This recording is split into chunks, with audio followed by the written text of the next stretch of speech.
맞는데 여러분들 잘 맞을 수 있도록 그렇게 꼭 함께 기도해 주시면 좋겠습니다.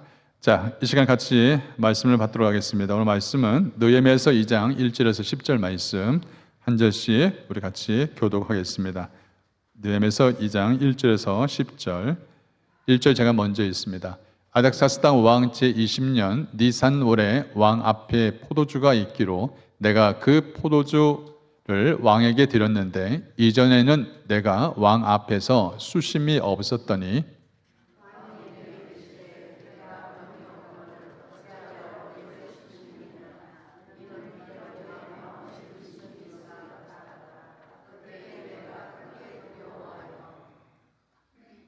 왕께 대답하되 왕은 만세수를 하옵소서. 내 조상들의 묘실이 있는 성읍이 이제까지 황폐하고 성문이 불탔사오니 내가 어찌 얼굴에 수심이 없사오리까 하니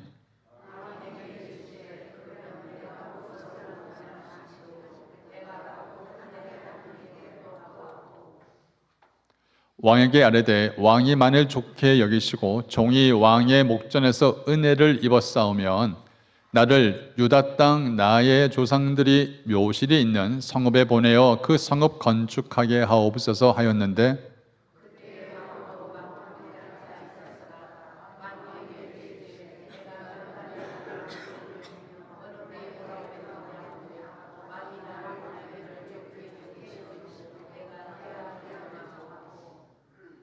내가 또 왕에게 이르되 왕이 만일 좋게 여기시거든 강석쪽 총독들에게 내리시는 조서를 내게 주사 그들이 나를 용납하여 유다에 들어가기까지 통과하게 하시고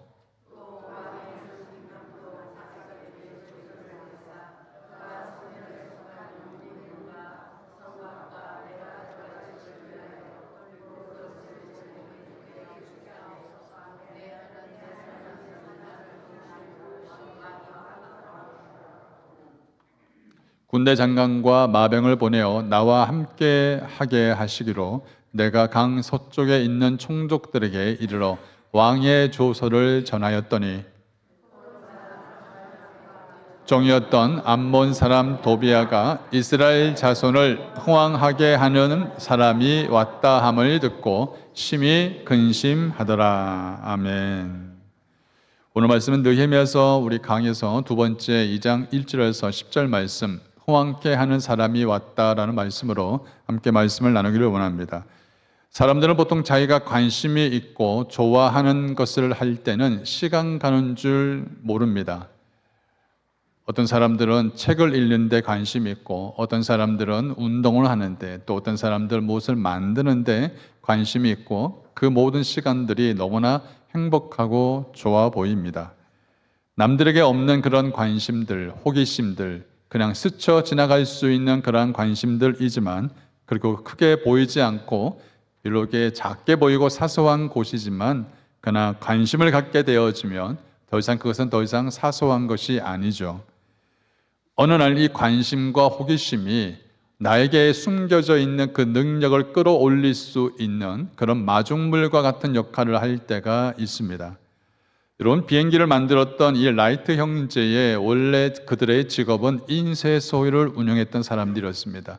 그 인쇄업을 하던 사람이 그때 자전거 열풍이 불자 이 자전거를 수리하고 또 판매하고 그리고 이 모든 것들을 하는 운영 가게를 했습니다. 자전거를 만들다 보니까 그 만드는 조작과 또 수리하는 과정에서 균형과 밸런스를 맞추는 그런 것에 관심을 갖게 되어졌고 급기야 그런 모든 마음들이 비행기를 연구하는 데까지 이어지게 되어졌습니다. 그리고 그들은 결국은 동력 비행기를 만들게 되어졌죠.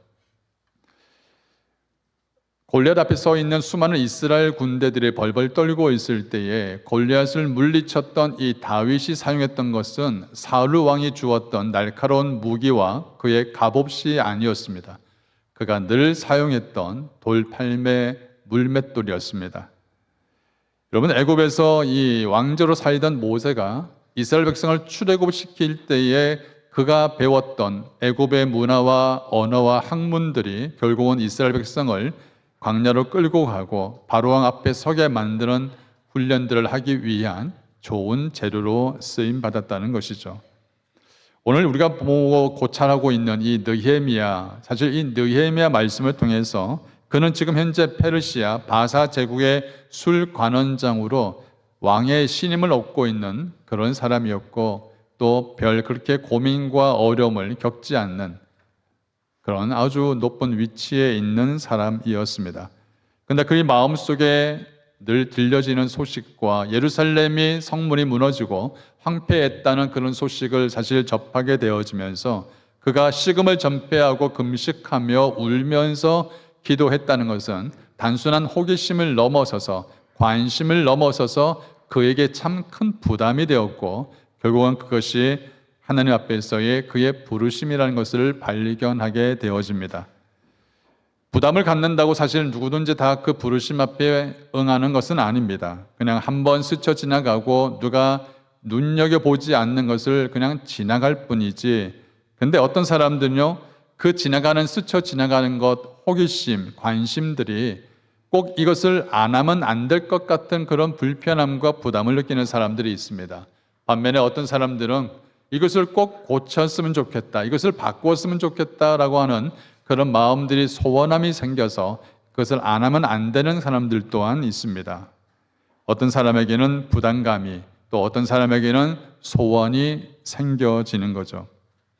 제가 늘 말씀을 드리지만 하나님께서 우리에게 주시는 이 부르심은 결코 지워지지 않는다고 말씀을 드렸습니다. 어떤 형편과 어떤 어려움이 와도 하나님께서 내 마음에 준 부르심, 하나님의 소원은 결코 내 마음이 지우려고 해도 지워지지 않는다는 것입니다. 자, 오늘 읽었던 말씀에 다시 들어가면 느헤미야서 2장에 아닥사스당 왕의 그 시작점을 니산월이라고 이야기를 합니다. 자, 2장이 니산월이라고 이야기하는데, 니산월은 유대 달력, 화면을 보시죠. 유대 달력에 보면 니산월은 유대력으로 보면 1월입니다. 근데 느헤미야서 2장이죠. 기스로월인가? 아닌데 1장이 기스로월, 잘못됐습니다. 1장의 기스로월이고 2장이 니산월입니다.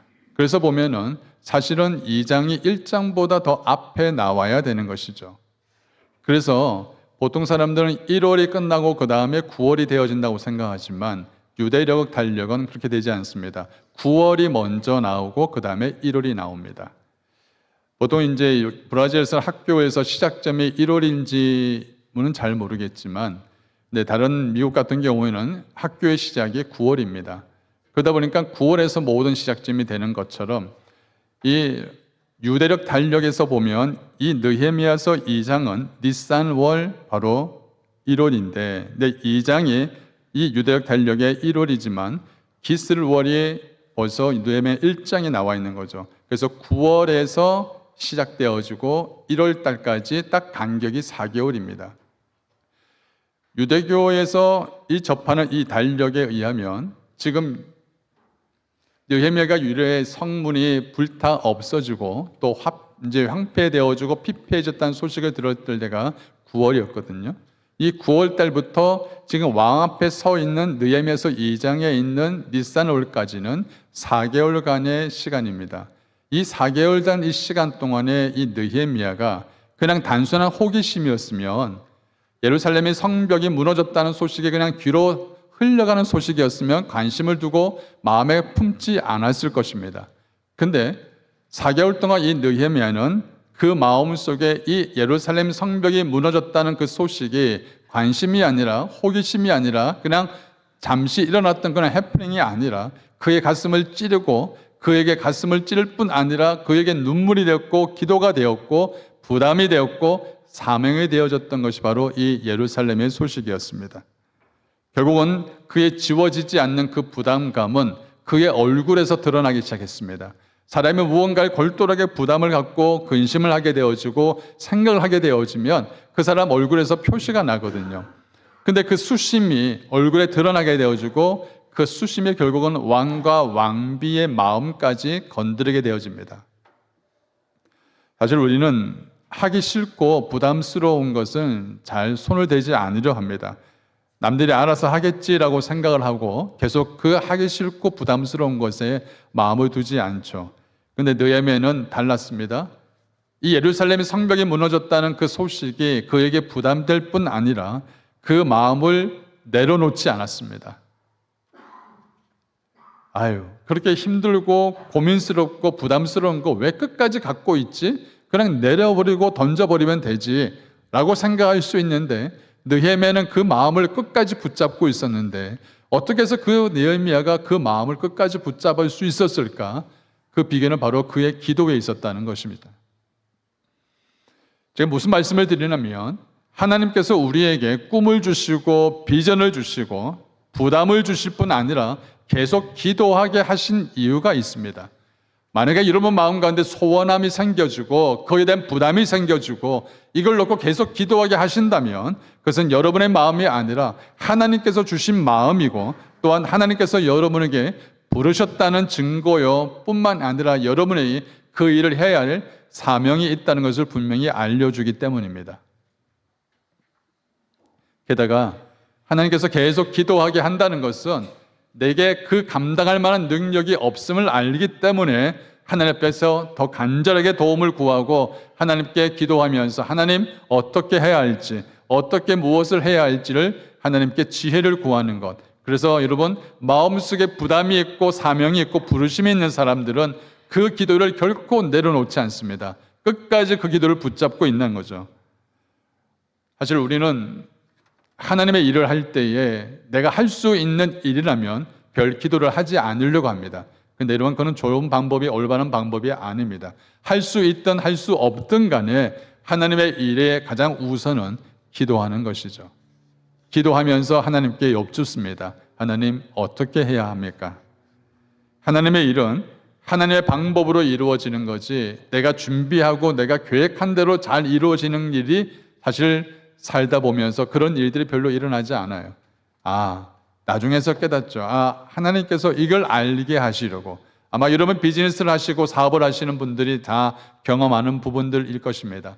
내가 이렇게 계획하고 준비를 했는데 이 준비보다 하나님은 또 다른 방향으로 끌고 가실 때가 있죠. 내가 원치 않는 일들이 생겨날 때도 있습니다. 4개월 동안 느헤미야는 이 마음을 끌어안고 기도하며 하나님께 여쭙습니다. 그런데 느헤미야가 처음부터 성벽을 재건하겠다라는 생각을 가진 사람이 결코 아니었습니다. 그냥 예루살렘의 성벽, 자신의 조상들이 묘실이 묻어있는 그런 모든 예루살렘의 성벽이 무너지고 땅이 화폐되어지고 이렇게 황폐되어진 소식을 들으니까 안타까운 소식으로 그냥 스쳐 지나가고 그냥 아무런 생각 없이 던져버릴 수 있었지만 그는 4개월 동안 끊임없이 기도하고 그리고 그 마음속에 하나님의 마음을 끝까지 붙잡고 있었다는 거죠. 사실 우리 많은 성도님들은요, 기도가 하나님께서 나를 준비시키는 것이라는 거룩한 준비라는 것을 잘 알지 못합니다.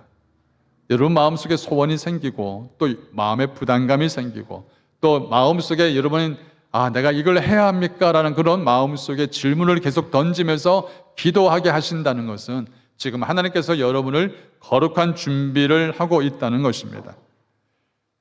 근데 왜 기도를 하지 않냐면 이게 눈에 보이는 것이 아니기 때문에, 눈에 보이는 것이 직접 보이면 하나님께서 이걸 준비시키려고 하구나 라고 할 수 있지만 보이지 않는 것을 계속 기도를 하게 하고 그 기도를 통해서 하나님께서 준비를 시킨다는 것이 느껴지지 않기 때문에 기도를 하다가도 기도를 멈춰버리는 것입니다.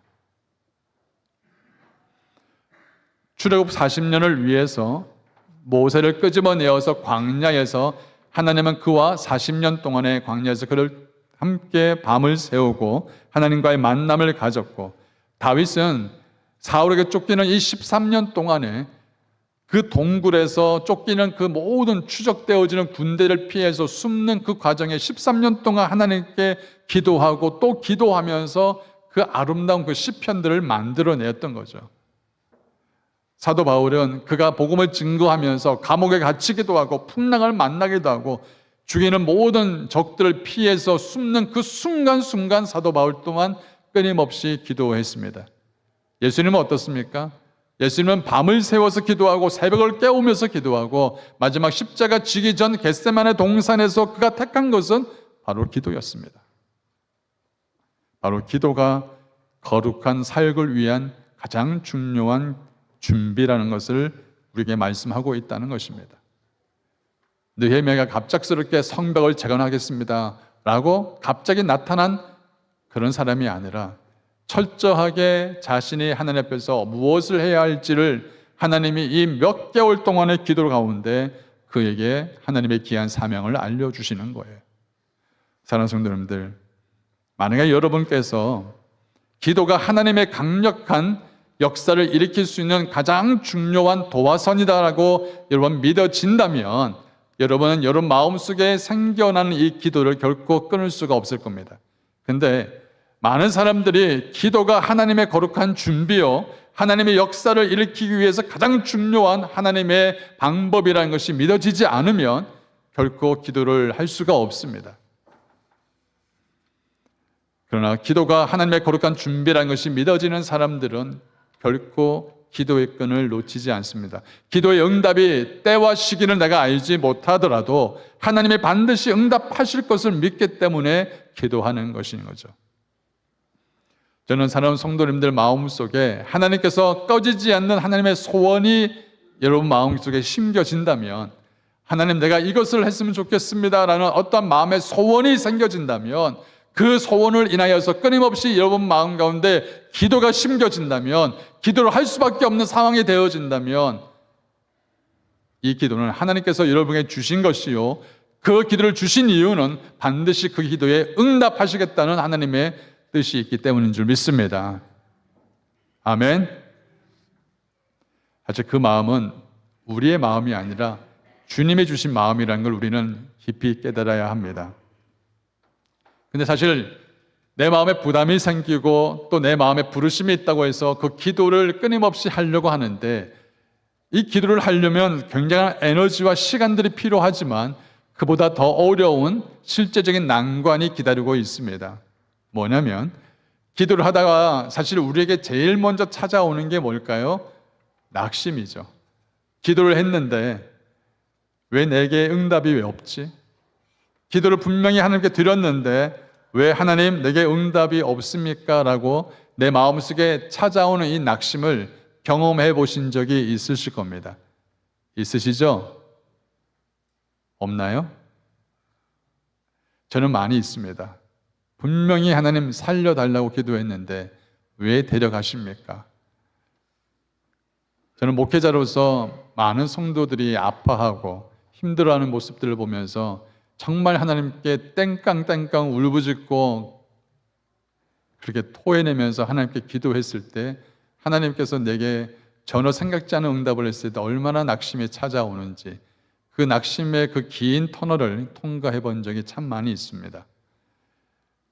낙심은 결코 하나님이 주신 생각은 아닙니다. 사단이 우리에게 주는 생각이죠. 그래서 성도들이 이 낙심이 한번 깊이 들어간 사람들은 그 다음부터 더 기도하려 하지 않습니다. 왜? 이미 기도를 접었기 때문이죠. 그래서 사단이 주는 시험 중에 하나가 큰 바로 이 낙심이라는 거죠. 두 번째가 의심입니다. 기도했는데 불구하고 하나님께서 이건 응답하시기 어려우실 거야, 그러면서 의심을 하면서 내 스스로 하나님의 능력을 제한해 버립니다. 이건 하나님께서도 할 수 없는 일이야, 이건 결코 불가능한 일이야 라고 하면서 하나님의 능력을 제한시키는 그런 의심과 하나님을 아주 무능력하게 만드는 이런 전략들을 쓰기도 합니다. 그러다 보니까 사람들은 기도를 하다가 그만둡니다. 그런데 여러분, 성경은 우리에게 뭐라고 말씀합니까? 낙심이 찾아올 때 예수님께서 분명히 말씀을 합니다. 누가복음 18장 1절 말씀 우리 같이 읽겠습니다. 시작. 예수께서 그들에게 항상 기도하고 낙심하지 말아야 할 것을 비유로 말씀하여 하나님께서 그 밤낮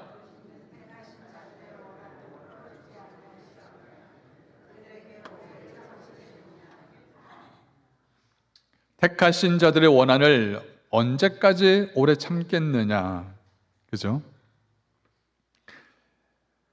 낙심을 하거나 또 의심을 하게 되는 것도 참 힘든 일이지만 가장 힘든 경우는 기다리는 것이었습니다.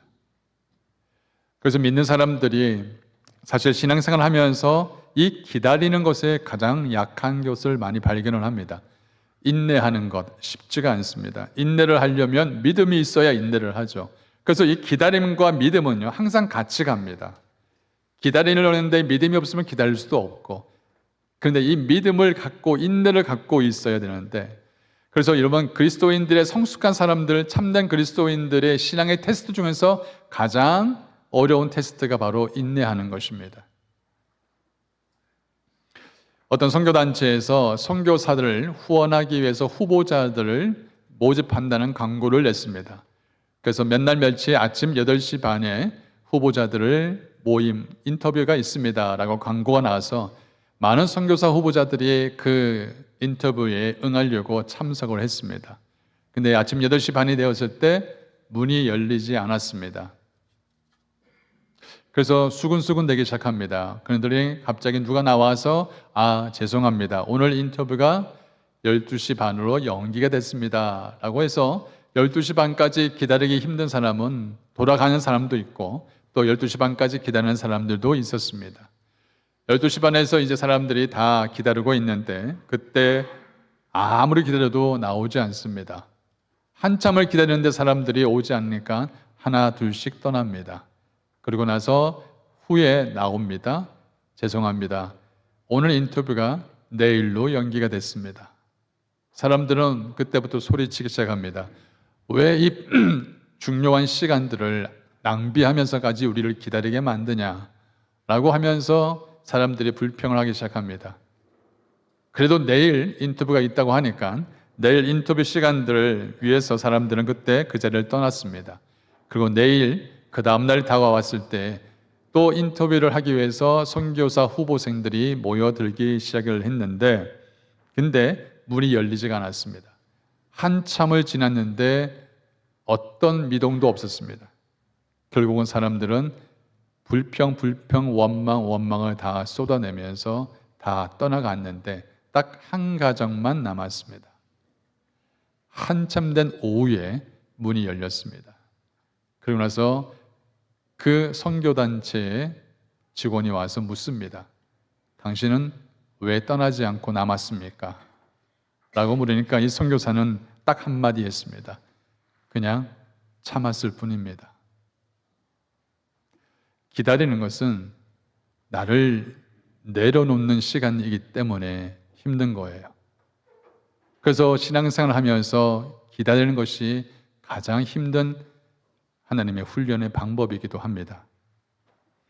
사실 인내하는 것, 기다리는 것 아무 문제 없을 때는 그럭저럭 쉽게 할 수 있는 부분이겠지만 그러나 이 인내하는 것이 힘든 이유가 바로 문제가 있고 어려움이 있기 때문에 더 힘들어 보이는 것입니다. 야고보서 1장 3절 4절에 보면 이렇게 분명히 성경은 나옵니다. 시작. 너의 믿음의 시련이 인내를 만들어내는 줄 너희가 알미라. 인내를 온전히 이루라. 이는 너희로 온전하고 구비하여 조금도 부족함이 없게 하려 함이니라. 아멘. 하나님께서 우리에게 인내의 시간을 요구하신 이유는 우리가 인내를 못해서가 아니라 하나님께서 그냥 알아서 착착착착 해주시면 좋을 텐데 왜 구태여 우리에게 인내를 요구하실까? 하나님께서 우리가 미워서일까? 아니면 하나님 우리가 얄미워서일까? 아니죠. 아니면 인내를 못해서일까? 그것도 아닙니다. 인내를 할 줄 알면도 불구하고 또 인내하게 하시죠. 그 인내가 필요한 이유가 뭐냐면 분명히 성경은 증거합니다. 히브리서 10장 36절 같이 읽겠습니다. 너희에게 인내가 필요하면 너희가 하나님의 뜻을 행한 후에 약속하신 것을 받기 위함이라. 아멘. 인내가 없어서 인내를 요구하는 것이 아니라 인내를 통하여서 하나님의 뜻이 이루어지고 뿐만 아니라 하나님이 우리에게 약속하신 것을 너희가 얻기 위해서 기다리라는 것입니다. 하나님이 주시는 약속이라는 것은 내가 원하는 것을 얻는 약속을 말하는 것이 아니라 내가 원하는 어떤 수준이 아니라 하나님께서 우리에게 주시고자 하는 응답을 말합니다. 하나님께서 우리에게 주고 싶은 것은 우리가 기도하는 것뿐만 아니라 하나님의 수준에서 완전한 기업을 주기 위해서, 너가 약속을 받기 위해서 인내하고 기다리라고 우리에게 요구하는 거죠. 아브라함은 사실 그 인내를 놓쳤습니다. 그는 초조했고 조급했습니다. 하나님의 뜻을 자기가 이루려고 애를 쓰다 보니까 결국은 이삭이 아니라 이스마엘을 택하게 된 것입니다. 하나님은 우리에게 약속하셨던, 아브라함에 약속하셨던 것은 이삭이었습니다. 그로 이삭으로 말미암아 우리에게 허락하여 주시는 예수 그리스도를 통한 완전한 구원의 약속을 주시기 위해서 그 약속을 주었는데, 아브라함은 그가 계산한 대로, 그가 생각한 대로 다른 선택을 하게 된 것이죠. 사실 느헤미야가 4개월 동안 떨칠 수 없는 그 부담감 때문에 하나님께 기도하고 계속 기도를 했지 않습니까? 그 기도에 대한 응답이 이제 움직이기 시작합니다. 그 사인이 뭐냐? 바로 왕이 움직이기 시작했다는 거죠. 오늘 말씀의 2절 말씀을 보시면, 내게 이르시되 네가 병이 없거늘 어찌하여 얼굴에 수심이 있느냐? 이는 필연 네 마음에 근심이 있음이로다. 그때에 내가 크게 두려워하여. 느헤미야는 지금 왕이 이야기하는 그 말이 어떤 말인지를 알고 있기 때문입니다. 사실 지금 이 왕이 느헤미야에게 던진 이 질문, 너가 지금 근심이 있는데 그 근심이 있는 이유가 뭐냐라는 이 질문은 사실 왕으로서 해서는 안 될 질문이고, 또 느헤미야가 들어서는 안 될 질문입니다. 왜냐하면 이 왕이 지금 느헤미야가 이 질문을 던진다는 건 딱 두 가지 이유예요. 첫 번째가 뭐냐면, 왕이 느헤미야의 얼굴에 근간, 수심이 있는지 없는지까지 관찰할 정도로 느헤미야가 아주 친밀한 관계라는 것을 보여주는 것이며, 또 다른 방법은, 또 다른 것은 뭐냐면 왕이 눈치를 챈 거예요. 술 관원장은 이 술에 독이 있는지 없는지를 먼저 시음을 하고, 이 포도주가, 이 술이 괜찮다는 것을 알려주는 그런 역할이 바로 술 관원장인데, 만약에 이 술 관원장의 얼굴이 수심에 가득하다는 것은 왕이 눈치를 챕니다. 이거 딴짓거리 하고 있는 거 아니야? 이거 이상한데? 그러면 사람의 마음이란 건요, 마음의 등불이 얼굴 표시가 나잖아요.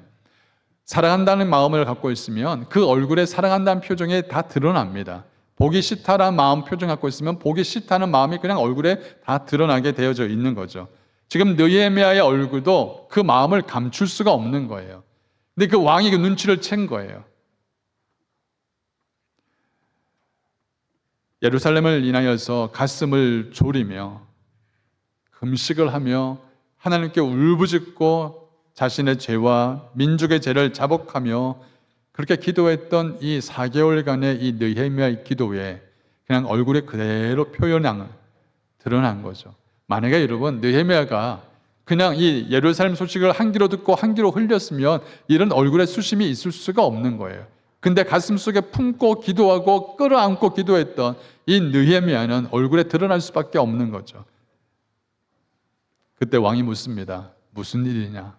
네 수심이 웬 수심이냐? 그때 느헤미야는 숨기지 않고 말합니다. 왕이여, 내 조상의 묘실, 무덤이란 거죠. 이것이 있는 예루살렘 성벽이 완전히 뒤집어졌고 황폐해졌고 성문이 불탔고 이렇게 된 소식을 들으니 제가 잠을 잘 수가 없었습니다. 이때 왕이 묻습니다. 내가 무엇을 해주기를 원하느냐? 만약에 느헤미야가 이 예루살렘 소식을 4개월 동안 품지 않았더라면 이 왕이 무엇을 해주면 좋겠느냐라는 그 질문을 던졌을 때 느헤미야는 됐다. 이제야 내가 하나님 입에 이 술 관원장을 소식을, 이 직분을 떨쳐버리고, 왜? 술 관원장은 언제 죽을지 모르는 그런 위치거든요. 혹 누군가가 독을 타서 이 왕이 먹는 술에다가 독을 타버리면 제일 먼저 죽는 사람이 술 관원장이에요. 왕이 무엇을 해주기를 원하느냐 그랬더니 이제는 제가 좀 딴 데로 좀 옮겼으면 좋겠습니다. 아니면 더 높은 위치로 갔으면 좋겠습니다. 이렇게 말할 수 있을 수 있는 가장 좋은 기회였음에도 불구하고 느헤미야는 가슴속에 품고 있는 게 있잖아요. 4개월 동안 품고 있는 기도가 있었지 않습니까? 그래서 이 왕의 질문에 느헤미야가 물고기가 미끼를 덥석 무는 것처럼 아, 왕이요, 지금 내가 이것을 원합니다라고 그렇게 물지 않았습니다. 어떻게 했을까요? 4절 말씀 같이 읽겠습니다. 내게 이르시되 그러면 내가 무엇을 원하느냐 하시기로 내가 곧 하늘의 하나님께 묵도하고, 하늘의 하나님께 묵도하고. 만약에 여러분에게 왕이 똑같은 질문을 던진다고 해봅시다. 여러분에게 무엇을 해주기 원하느냐라고 물었을 때 아마 여러분은 그 순간을 기다렸다는 듯이 예, 왕이요, 지금 나는 이것을 원합니다라고 하는 그 모든 대답이 사실은 내가 가장 원하고 내가 가장 바라는 소원을 이야기했을 거예요. 그런데 느헤미야의 행동을 보시면 결코 그렇지 않았습니다. 자, 우리가 여기서 놓치지 말아야 될 메시지가 있습니다. 느헤미야에게서 기도라는 것은 다 할 건 다 해보고 그리고 도저히 안 되어서 하는 기도가 아니라, 최후의 방법이 아니라 느헤미야에게 있어서 기도는 최선이었습니다. 가장 우선이었습니다. 많은 사람들이 이것저것 다 해보고 안 되고 나서 그 다음에 기도하는 방법, 이것이 아니라 느헤미야는 가장 먼저 하늘의 하나님께 먼저 묵도합니다. 하나님 어떻게 해야 할까요? 하나님 무엇을 대답할까요? 사랑하는 성도님들, 우리가 왜 새벽을 깨우고 하나님 앞에 첫 시간을 드립니까? 바로 이 모든 하루가 하나님 손에 있음을 알기 때문에 나의 시간과 나의 첫 예배를 하나님께 드립니다는 것이 바로 우리가 기도가 가장 우선이라는 걸 알기 때문에 첫 새벽을 드리는 거죠. 사람들은 위기가 올 때, 정말 필요한 것이 있을 때 기도를 택하지만, 그러나 기도의 사람은 위기가 있든 없든 간에 기도를 택합니다. 성경 우리에게 말씀합니다. 마태복음 10장 19절 20절 말씀 시작. 어떻게 무엇을 말할까 염려하지 말라. 그때 너희에게 할 말을 주시리니 말하는 이는 너희가 아니라 너희 속에서 말씀하시는 이 곧 너희 아버지의 성령이시니라. 아멘. 여러분, 예수님도 병자를 고칠 때에 항상 질문을 합니다. 내가 너에게 무엇을 해주기를 원하느냐? 네가 믿느냐? 계속 질문을 하잖아요. 여러분, 왜 자꾸 질문을 할까요? 질문을 하는 이것은 사람들에게 혼돈을 만들어가는 과정이 아니라 사람들의 생각에 이것저것 흩어졌던 조각조각 되어져 있는 생각들을 한 곳으로 모아서 말할 수 있도록 만드는 과정이 바로 질문인 거예요. 그래서 질문을 하면 그 사람의 생각들이 하나로 모아져서 만들어져서 연결시켜져서 말을 하게 만들기 때문에 질문을 던지는 거예요. 그때 느헤미야의 수많은 생각들이 성령님의 은혜로 하나님께 묵도함으로 하나로 모아지기 시작합니다. 사랑하는 성도님들, 내가 무엇을 말할까, 내가 무엇을 이야기할까라고 할 때 하나님께 먼저 묵도해 보십시오. 그러면 성령님의 여러분에게 말할 수 있는 지혜와 은혜를 주십니다.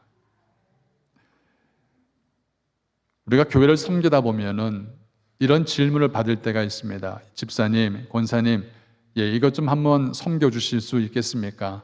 이것 좀 하실 수 있겠습니까? 라고 부탁받을 때가 있습니다. 많은 사람들은 예, 목사님 기도하겠습니다 라고 하면서 답을 하지 않는 사람들이 참 많습니다. 왜? 부담스럽기 때문이죠. 근데 어떤 사람들은 부담스럽더라도 예, 목사님 죄송합니다, 못합니다 라고 말하는 게 오히려 훨씬 더 낫습니다. 근데 기도하겠습니다 해놓고 답이 없습니다. 어떤 사람들은 아, 목사님 감사합니다, 제가 부족하지만 최선을 다해서 한번 섬겨보겠습니다 라고 말합니다. 자, 만약에 하나님께서 누구누구야 너 이것 좀 한번 해보지 않겠니? 라고 물어보신다면 아, 하나님 잠시만요, 내가 지금 시간이 있는지 한번 체크해 볼게요. 하나님, 제가 한번 기도해 보고 결정하겠습니다 라고 말하지는 않을 겁니다. 우리가 마음속에 늘 품고 있고 기도하고 있는 것이 있다면 그것은 하나님께서 그 일을 할 수 있는, 섬길 수 있는 타이밍이 반드시 옵니다. 그래서 하나님은 그 기도를 준비를 시키는 것이고 그 기도가 묵어지고 숙성되어졌을 때 반드시 그 사역을 그 하나님의 부르심에 응하게 하신다는 거죠. 제가 한국에서 섬겼을 때 한 1000명 모이는 교회 부사역자로 섬겼을 때 그 교회에서 매년 단기 선교 예산을 1000만 원을 지정을 해 나왔습니다. 근데 그 교회가 창립 이래로 한 번도 단기 선교를 가본 적이 없었습니다. 20년 동안 매년 1000만 원을 선교 예산으로 지정을 해놨지만 한 번도 집행된 적이 없습니다. 제가 그 돈을 달라고 했습니다. 그리고 단기 선교팀을 모집을 해서 24명을 데리고 필리핀 아주 깊은 오지로 그 선교팀을 데리고 갔습니다. 그때 어떤 집사님이 이런 이야기를 합니다. 목사님, 제가 이 제목 가지고 지금 수년 동안 이 제목 가지고 기도해 왔는데 이제야 하나님이 응답을 주시는군요 라고 하는 이야기를 제가 들었습니다. 어느 한 사람은 이 제목 가지고 이 기도 제목에 부담이 있었고 이걸 가지고 하나님께 계속 끊임없이 기도를 했는데 그 기도의 응답이 이루어진 거죠. 그리고 그 교회는 지금까지 25년 동안 한 번도 빠짐없이 매년 하나님의 선교를 하는 교회가 되어졌습니다. 사랑하는 성도님들, 우리가 믿고 기도한 것에 대해서 하나님이 반드시 들으시는 줄 믿습니다. 우리가 믿고 기도하는 것은 반드시 들으실 뿐 아니라 우리가 원하고 우리가 생각하는 것 이상의 크고 비밀한 일을 행하실 수 있는 분이 우리 하나님인 줄 믿으시길 바랍니다. 성경은 말씀합니다. 예레미야서 29장 12절 14절 우리 같이 큰 소리를 읽겠습니다. 시작. 너희가 내게 부르짖으며 내게 와서 기도하면 내가 너희들의 기도를 들을 것이요 너희가 온 마음으로 나를 구하면 나를 찾을 것이요 나를 만나리라. 이 14절 빠져 있는데 이 14절에 뭐라고 나왔냐면 이것은 여호와의 말씀이니라. 너가 와서 부르짖고 기도하면 내가 너의 기도를 들을 것이고 너가 나를 찾고 찾으면 내가 너를 만날 것이다. 이것은 누구의 말씀이다?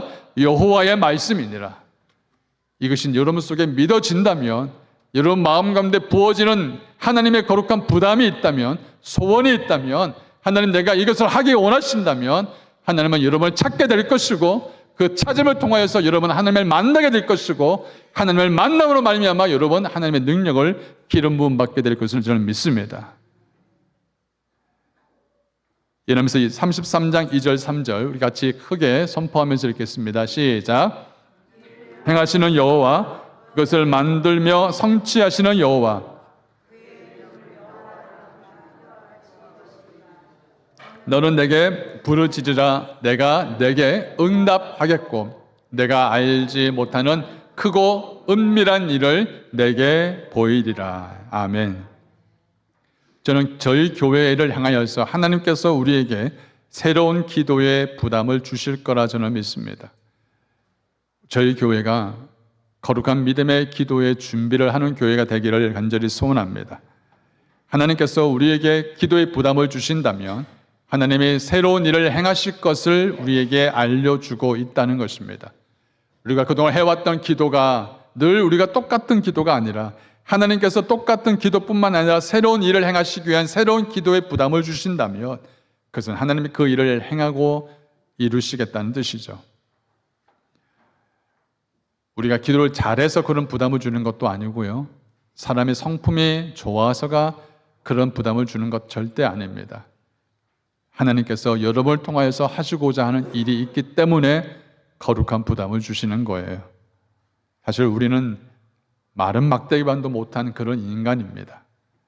그렇다 우리가 교회를 아끼고 사랑하는 성도라면, 또 교회가 하나님의 참된 주인이요 예수가 그리스도의 머리이라는 걸 믿는다면, 저는 저희 교회가 거룩한 준비, 기도를 놓치지 말아야 될 것을 믿습니다. 그냥 왔다가 그냥 가는 사람, 그냥 멀리서 바라보는 사람들은 결코 이런 부담을 주지 않습니다. 정말 교회를 사랑하고 교회를 지키고 교회를 하나님의 뜻 안에서 세우기 위한 그런 마음에 거룩한 소원이 있는 사람들에게는 이런 거룩한 부담을 분명히 주실 겁니다.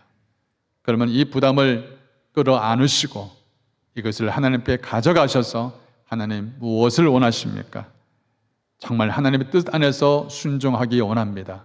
바로 이 느헤미야가 이런 마음을 품고 기도했기 때문에 성경은 그를 무엇이라 말하느냐? 바로 이스라엘 자손을 흥왕케 하는 사람이라고 부르는 것입니다. 저는 우리 귀한 교회 성도 한 분 한 분들이 이 느헤미야가 하나님 앞에서 이스라엘 백성을 흥왕케 하는, 살리는, 일으키는, 깨우는 그런 하나님의 사람으로 쓰임받았던 것의 첫 번째 이유가 그의 끊임없는 기도라는 것을 분명히 안다면, 우리 교회 성도도 이 거룩한 부담에 동참하는 은혜가 있기를 주 이름은 축원합니다. 여러분의 인생이 진실로 하나님 앞에서 드렸던 기도와 눈물이 다 쓰임받는, 하나님의 흥왕케 되어지는 일에 쓰임받는 저와 여러분 되시기를 주 이름으로 축원합니다.